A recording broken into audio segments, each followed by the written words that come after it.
बच्चों, आज हम पढ़ेंगे कक्षा 8 विज्ञान यानी साइंस का अध्याय 8 कोशिका संरचना एवं प्रकार्य। हम आपको बताएंगे बच्चों इस पाठ से संबंधित प्रश्नों के उत्तर। लेकिन उससे पहले आइए जान लेते हैं इस पाठ से संबंधित कुछ महत्वपूर्ण बिंदु कि आपने इस पाठ में क्या कुछ सीखा। आप देख रहे हैं यहाँ पर आपने क्या सीखा। तो यहाँ पर सबसे पहला मुख्य महत्वपूर्ण बिंदु है आपके लिए, अधिकांश जीवों में छोटी संरचनाएं दिखाई देती हैं जिन्हें अंग कहते हैं। क्या कहते हैं उन्हें बच्चों? अंग। दूसरा महत्वपूर्ण पॉइंट आपके लिए, सर्वप्रथम कॉर्क की कोशिकाओं की खोज रॉबर्ट हुक ने 1665 में की थी। यानी कब की थी? 1665 में। याद रखें आप। इसके बाद अगला पॉइंट आपके लिए, सभी अंग और भी छोटे भागों से बने हैं। किसी जीव की सूक्ष्मतम जीवित रचना को कोशिका कहते हैं। किसे कहते हैं बच्चों? कोशिका। किसी जीव की सूक्ष्मतम जीवित रचना को कोशिका कहते हैं। याद रखें। अगला है आपके लिए चौथा पॉइंट है, विभिन्न जीवों में कोशिकाओं की संख्या भी भिन्न भिन्न होती है। पांचवा है, कोशिकाओं की विविध आकृतियां एवं आकार परिलक्षित होते हैं। अगला पॉइंट आपके लिए, कुछ कोशिकाएं बहुत बड़ी हैं जिन्हें नग्न आंखों से देखा जा सकता है, जैसे कि मुर्गी का अंडा। आपने देखा है ना मुर्गी का अंडा। इसके बाद सातवां पॉइंट है आपके लिए, कुछ जीव मात्र एक कोशिका के एवं अन्य जीव अनेक कोशिकाओं के बने होते हैं। अगला पॉइंट है बच्चों, एक कोशिकीय जीवों में एकल कोशिका ही वे सभी मूलभूत प्रकार्य करती हैं जो बहुकोशिकीय जीवों में विशिष्ट कोशिकाओं के समूह द्वारा संपादित की जाती हैं। याद रखें आप इन मुख्य बिंदुओं को। नौवां है बच्चों, कोशिका के 3 प्रमुख अंग होते हैं। कौन कौन से? पहला कोशिका झिल्ली, दूसरा कोशिका द्रव्य जिसमें छोटी छोटी संरचनाएं पाई जाती हैं, और तीसरा है केंद्रक। 10वां पॉइंट है बच्चों, केंद्रक और कोशिका द्रव्य को केंद्रक झिल्ली परस्पर अलग करती हैं। अगला है 11वां पॉइंट आपके लिए महत्वपूर्ण है ये सारे के सारे। याद रखें आप इन्हें। कोशिका जिसमें सुसंगठित केंद्रक नहीं होता अर्थात केंद्रक झिल्ली अनुपस्थित होती है, वह प्रोकैरियोटिक कोशिका कहलाती है। याद रखें बच्चों। और 12वां पॉइंट आपके लिए, पादप कोशिका जंतु कोशिका से भिन्न है क्योंकि इसमें कोशिका झिल्ली के बाहर कोशिका भित्ति पाई जाती है।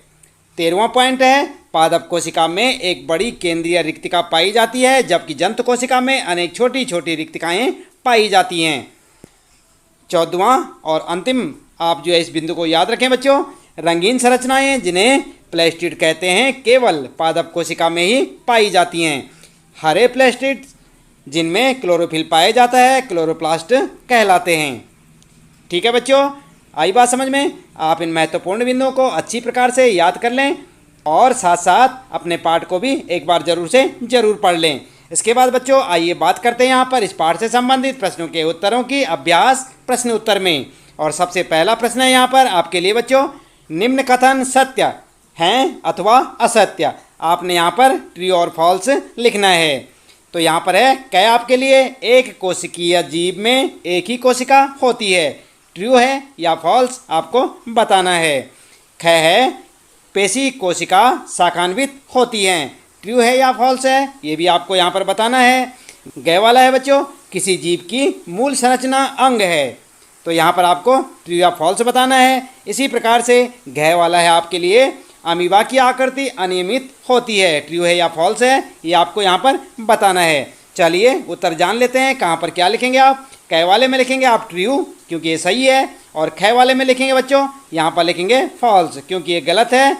और ग वाला है यहाँ पर आपका, तो ग वाले में भी आप लिखेंगे फॉल्स, ये गलत है, और घ वाला आपका ट्रू है तो ये सही है। तो आप इस प्रकार से अपने इन प्रश्नों के उत्तर लिख सकते हैं बच्चों। इसके बाद बात करते हैं यहाँ पर दूसरा प्रश्न है, मानव तंत्रिका कोशिका का रेखा चित्र बनाइए। तंत्रिका कोशिकाओं द्वारा क्या कार्य किया जाता है? उत्तर में आप लिखेंगे, सबसे पहले एक लाइन लिखें आप, हेडिंग डाल दें, मानव तंत्रिका कोशिका का रेखा चित्र। ठीक है। और उसके बाद आप रेखा चित्र बनाएंगे जैसे कि आपको यहाँ पर दिखाई दे रहा है बच्चों। ये देख रहे हैं ना आप, मानव तंत्रिका कोशिका का रेखा चित्र है। आप इसे अच्छी प्रकार से देख सकते हैं, अपनी पाठ्य पुस्तक से भी आप इसे नोट कर सकते हैं। तो इसे आप बना लें, एक बार अच्छी प्रकार से बनाएं। और उसके बाद आगे लिखेंगे आप तंत्रिका कोशिकाओं के कार्य। और हेडिंग डाल दें और लिखें तंत्रिका कोशिका संदेश प्राप्त कर उनका स्थानांतरण करती है, जिसके द्वारा यह शरीर में नियंत्रण एवं समन्वय का कार्य करती है। आई बात समझ में? तो ये हो गया आपके दूसरे प्रश्न का उत्तर। इसके बाद बच्चों तीसरा प्रश्न आपका यहाँ पर निम्न पर संक्षिप्त नोट लिखिए और किन पे लिखना आपने? कोशिका द्रव्य और कोशिका का केंद्रक। और यहाँ पर आप उत्तर में लिखेंगे, सबसे पहले लिखेंगे कोशिका द्रव्य और यहाँ पर हेडिंग डाल देंगे बच्चों और लिखेंगे फिर यह एक जेली जैसा पदार्थ है जो कोशिका झिल्ली एवं केंद्रक के बीच पाया जाता है। कोशिका के अन्य संगठक या कोशिकांग कोशिका द्रव्य में ही पाए जाते हैं, माइटोकॉन्ड्रिया, गाल्जी काय, राइबोसोम इत्यादि। ठीक है, याद रखें आप इन नामों को।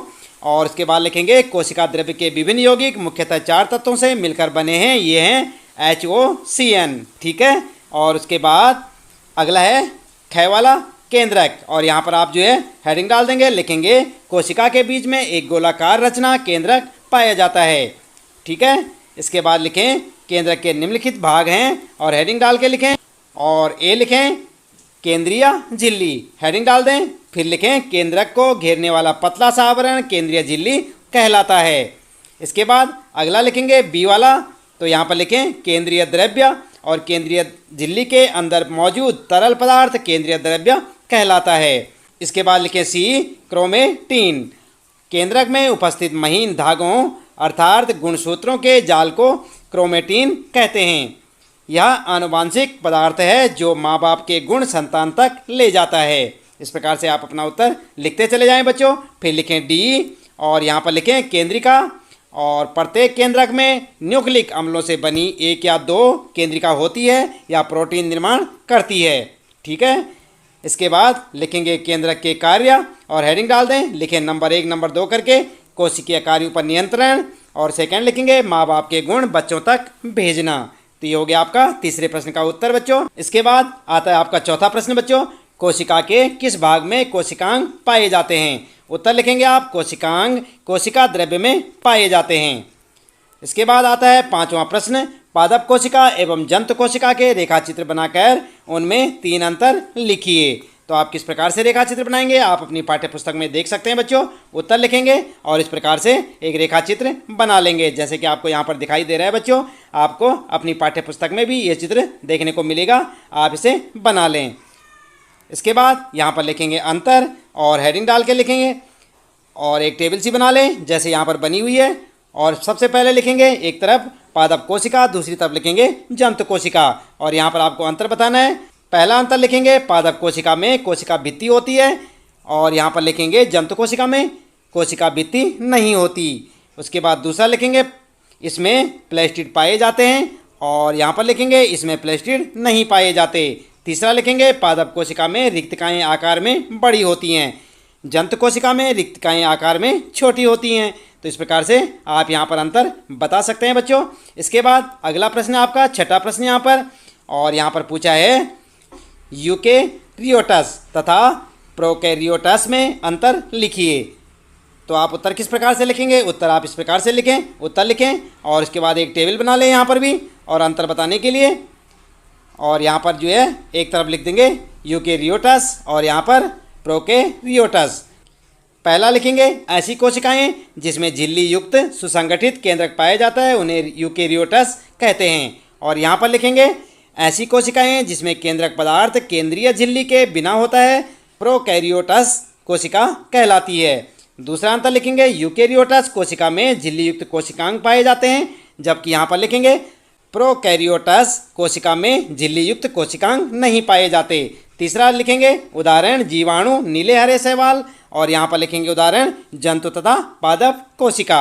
आई बात समझ में? तो इस प्रकार से आप अंतर यहाँ पर लिख सकते हैं यूकेरियोटस और प्रोकैरियोटस में। इसके बाद बच्चों अगला प्रश्न यहाँ पर सातवां आपके लिए और इसमें पूछा है, सातवें प्रश्न में पूछा है कोशिका में क्रोमोसोम अथवा गुणसूत्र कहाँ पाए जाते हैं, उनका कार्य बताइए। तो यहाँ पर आप उत्तर इस प्रकार से लिखें बच्चों। उत्तर लिखेंगे कोशिका में क्रोमोसोम अथवा गुणसूत्र केंद्रक में पाए जाते हैं। उसके बाद लिखेंगे क्रोमोसोम अथवा गुणसूत्रों के कार्य, तो हेडिंग डाल के लिखें क्रोमोसोम अथवा गुणसूत्र जीन के धारक हैं तथा आनुवांशिक गुणों अथवा लक्षणों को जनक से अगली पीढ़ी में स्थानांतरित करते हैं। आई बात समझ में? तो इस प्रकार से आप अपने 7वें प्रश्न का उत्तर यहाँ से लिख सकते हैं बच्चों।